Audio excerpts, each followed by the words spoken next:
एक लेडी थी जिसके पास कोई ज्यादा पैसे नहीं थे, हस्बैंड की डेथ हो गई थी, पेंशन के पैसों से जीवन बिता रही थी। तब एक घटना घटी। उसके घर के बाहर एक लड़का आया, दरवाजा खटखटाया। वो देखती है, वो 14-15 साल का एक लड़का जो सेल्समैन था और अपनी प्रोडक्ट्स बेचने के लिए आया था। ये लेडी के पास उतने पैसे नहीं थे, तो उसने कह दिया कि देख बेटा, मेरे पास इतने पैसे नहीं है, मैं तुझे गलत उम्मीद नहीं दूंगी, मैं तेरी चीज वस्तुएं खरीद नहीं पाऊंगी, पर 2 मिनट तू मेरे घर में आ। वो घर में बिठाती है और किचन में जाती है और दूध का एक ग्लास लेके आती है और कहती कि बेटा, मुझे लगता है कि तू बहुत भूखा है, बहुत प्यासा है, मैं तेरी और कोई मदद नहीं कर सकती, बट एक ये दूध का ग्लास तुझे दे सकती हूँ जिससे तेरी भूख और प्यास दोनों मिट जाएगी। बच्चा दूध का ग्लास पीता है, थैंक यू कह के चला जाता है। इस घटना को और 15 साल बीतते हैं। अब तो ये लेडी बहुत बुजुर्ग हो चुकी है और एक दिन उनको हार्ट अटैक आता है। आस पड़ोस वाले उनको हॉस्पिटल में भर्ती करते हैं और जब उनके ऊपर सर्जरी होती है, बाद में वो ठीक होकर अपनी आंखें खोलती है, तब उनको पता चलता है कि उनके ऊपर तो ऑलरेडी एक बहुत बड़ी सर्जरी हो चुकी है और जिसका लाखों का बिल बन चुका है। इस लेडी के पैरों तले से जमीन निकल जाती है। वो रोने लगती है कि हे भगवान, मुझे क्यों बचाया, अब मैं ये बिल कहां से पे करूंगी, मैं ये पैसा कैसे दूंगी।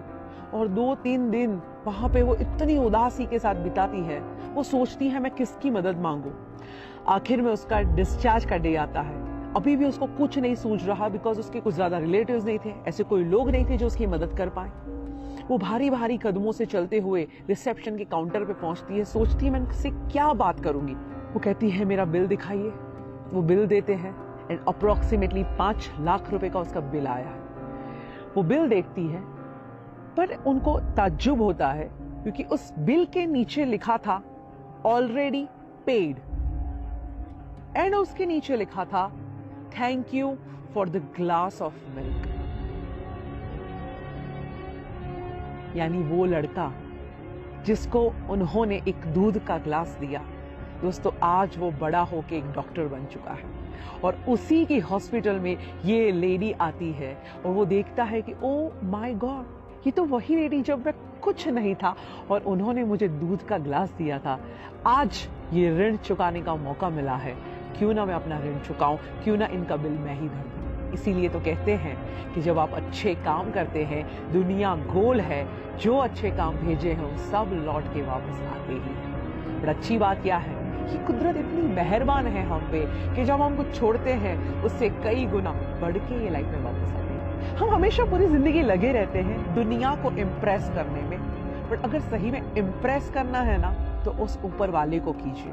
आपका इंटेंशन कितना भी सही क्यों ना हो, ये दुनिया सिर्फ आपका प्रेजेंटेशन देखती है एंड आपका ये प्रेजेंटेशन कितना भी अच्छा क्यों ना हो, ये ऊपर वाला तो सिर्फ आपका इंटेंशन ही देखता है। तो ये सद्भावना की शुरुआत आज से ही की जाए। मैं तो कहती हूँ दुनिया में खुशियां फैलाई जाए, क्योंकि अगर आप औरों के जीवन में खुशियां फैलाना भी शुरू करोगे तो वही खुशियां मल्टीप्लाई होकर आपके जीवन में वापस आएगी। भगवत गीता में बहुत ही सुंदर कहा गया है कि इस दुनिया में कोई भी इंसान अगर दुखी है तो तुम लंबे समय तक खुश नहीं रह सकते।